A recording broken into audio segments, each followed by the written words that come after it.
So ever since Wicked came out, my algorithm's been flooded with all Wicked, like everything. Like, one of those things that I got is a take from a person who had just seen the movie and had seen nothing else but the movie, which is only part 1.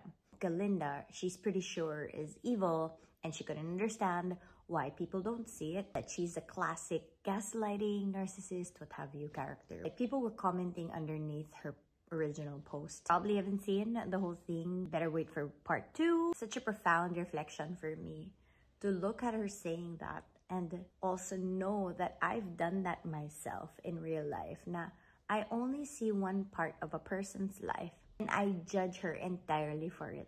Villain talaga yan, sama talaga yan, wala nang pag-asa yan. I watch a very small portion of a person's life and I begin to make judgments.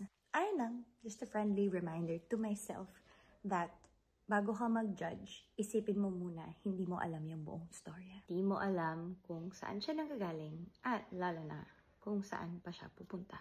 Kasi habang buhay tayo, may pag-asa pa. Dapat applicable yan sa lahat, hindi sa atin lang.